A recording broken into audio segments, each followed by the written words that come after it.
चांद का बच्चा।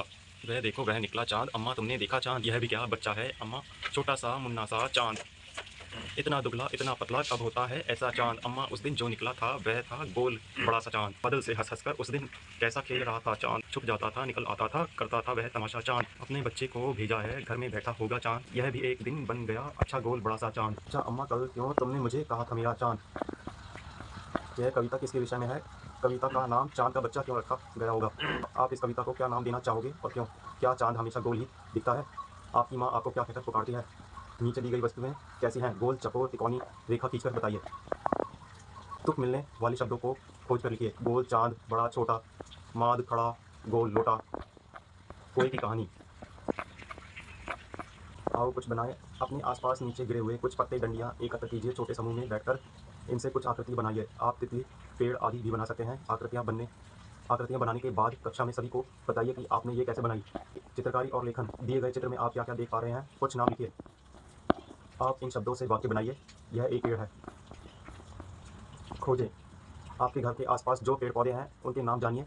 कुछ पेड़ पौधों के चित्र बनाइए। अपने चित्र के साथ कुछ शब्द भी लिखने का प्रयत्न कीजिए। कक्षा में सभी को बताइए।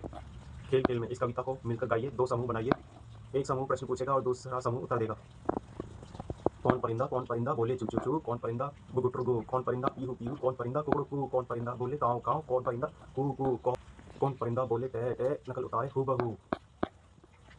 शब्दों का खेल। कविता में आए कौन शब्द पर घेरा लगाइए। पेड़ पर लगे अक्षरों से शब्द बनाइए। पढ़िए और लिखिए। कविता को आगे बढ़ाइए। हमने तीन चीजें देखी बाबा, तीन चीजें देखी। हमने बाग में देखी मकड़ी, वह तो खा रही थी ककड़ी, उसके पास पड़ी थी लकड़ी। हमने तीन चीजें देखी बाबा, तीन चीजें देखी। हमने बाग में देखा भालू, वह तो खा रहा था आलू, नाम था उसका कालू। हमने तीन चीजें देखी बाबा, तीन चीजें देखी। हमने बाग में देखा बंदर, वह खा रहा था चुकंदर, नाम था उसका बवंडर।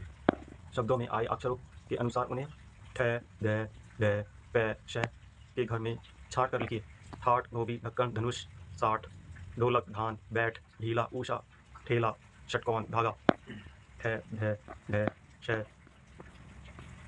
अक्षर गीत।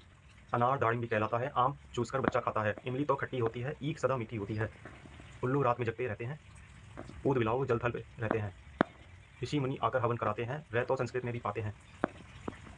लिरा भी संस्कृत में भी होता है, लिरी का तो कुछ पता न चलता, एड़ी में कांटा चुभ जाता है, ऐनक कानों पर चढ़ जाता है, ओखल में कूटते हैं अनाज, औषधि कराती है रोग इलाज।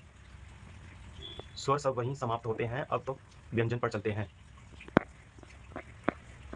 अंशक अमरूदों के लाओ, सब मिलकर उनको खाओ, कमल ताल में सबको भाते, खरल के मसाले पिस जाते, गमलों में पानी दे आना, घड़ियालों के पास ना जाना, कंघी से माँ बाल बनाती, कैसे दे ध्वनि कंठ से आती, चम्मच से हम खाना खाते, छतरी बारिश में ले जाते, जनगण मन सब बच्चे गाते, झंडा खंबे पर फहराते, पश्चिम स्वर में कोयल गाती, जैसे ध्वनि तालू से आती, टट्टू रास्ते में अड़ जाता, ठठेरा उत्तम पात्र बनाता, गलिया में तुम फूल सजाओ, ढक्कन शीशी पर लगवाओ, पंडिता हमको पाठ पढ़ाती, कैसे ध्वनि मूढ़ा में आती, तबला लड़का बजा रहा है, थर्मस में चाय पिला रहा है, दरी बैठ हम गाना गाते, धनुष उठा हम तीर चलाते, नल से नानी पानी लाती, तैसे न ध्वनि दांत में आती, पतंग से बच्चे पेच लड़ाते, फल पेड़ों से तोड़ कर खाते, बंदर कूद फाद कर आए, कोने लोटे सब लुढ़काए, बटर कचौरी बुआ बनाती, पैसे मैं ध्वनि ओष्ट में आती, यज्ञ से घी में आहुति देते, रबड़ी हलवाई से लेते, लवण नमक को भी है कहते, वन मानुस जंगल में रहते, दो स्वर मेल से यह रह आते, अतः अर्ध स्वर से ये कहलाते, शरीफा पकने पर ही खाओ,